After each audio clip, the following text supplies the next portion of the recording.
In this episode, Tony and I are going to share with you our experience, as well as 5 ways to make the time that you have with your baby special and memorable. So how do you make the best of the time that you have caring to term your baby after finding out your baby may not live? What can you do to make this time special and memorable for you and your family? Hello, we are Jeff and Tony Brabeck, the founders of Our Little Sparrows. Welcome to episode 9 of our new grief series, The Pregnancy Journey, Grieving from Diagnosis to the Loss of Your Baby and Beyond. Subscribe to our channel and ring the bell to get alerts for when we post new content weekly. Stick around, we're getting started right now. So the first way is to capture the moments.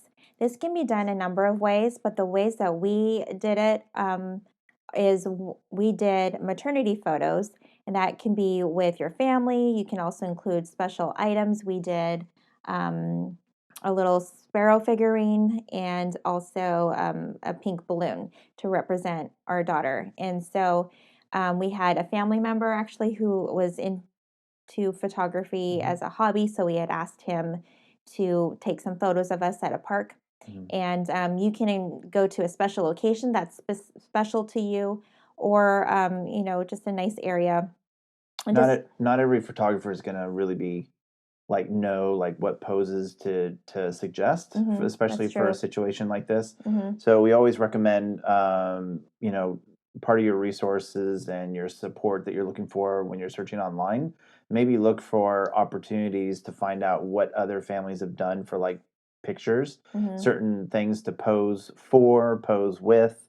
A really good resource would be Now I Lay Me Down. They're typically ones who come into the hospital, if they're even available in your area. They're not everywhere. But it's a volunteer group, and people can volunteer around the country for their local area that they live in. Right. And they'll come usually to the hospital after the loss of the baby. But they have a myriad of resources beyond just that one simple service. So I would definitely recommend checking out their website. Yes. And I actually did search that out myself before we had our daughter.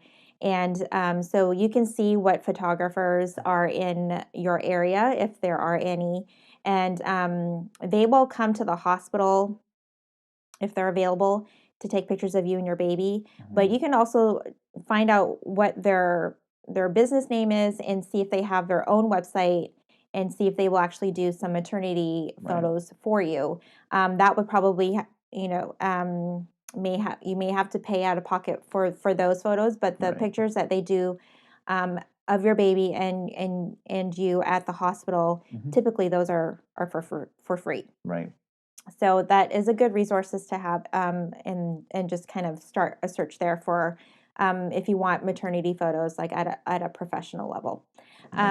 So, and then just taking your own photos too, doing your own photos or videos. A lot of people like to document their journey and share it with their family or just keep it for themselves. But it's something nice to have. And even if you not sure if you want to do something like that, I personally feel like the more options you have as memory making opportunities, you may not feel like you need it at that time, but you might appreciate it later on down the road. So there's always just having different options available to you. You might appreciate later on. Something that we did in the form of a blog was to journal. And so that could just be journaling what is anything, your emotions, what's going on, but also you could journal what is the baby doing, moving around a lot, that kind of thing, and just documenting those moments, and go back and read them, a year or so later can be really memorable and meaningful. The second point would be to enjoy the little things. Something that you could do or we've done is simple things like go and eat ice cream or go on the swings, have that baby, even though it's still in your belly, feel the motion of you going back and forth. So it's like you're taking your baby for a ride on the swings. Feeling sand between your toes if you're near a lake or a beach, or even feeling the grass on your feet, if it's during the summer, just experiencing life's little gifts. It doesn't have to be big, but something just, simple things like that. You just can making have memories. Yeah, making memories with your baby, Right. and in a way they get to experience that too with you. The third point would be let your baby hear your voice, reading to your baby, singing, talking to your baby.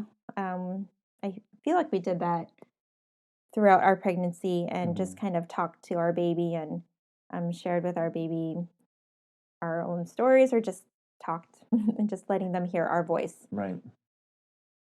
Something that we did also, we took a day trip to one of our favorite spots not too far away, which was actually for us was in Napa. We took a trip to Napa to one of our favorite wineries, and I didn't drink wine, but we got to enjoy one of our favorite delis is at the winery, and just got to enjoy the scenery and just spend the day together. So that was something that we did, and we took some pictures and videos, of course. And just the last point, but not it's the last point that we have, but there's definitely more. It's just to be in the moment, celebrate those little things, celebrate the baby's movements, celebrate feeling those hiccups, and even the cravings, even if they're odd or late at night. Just trying to be in the moment, focus on what is the baby doing right now.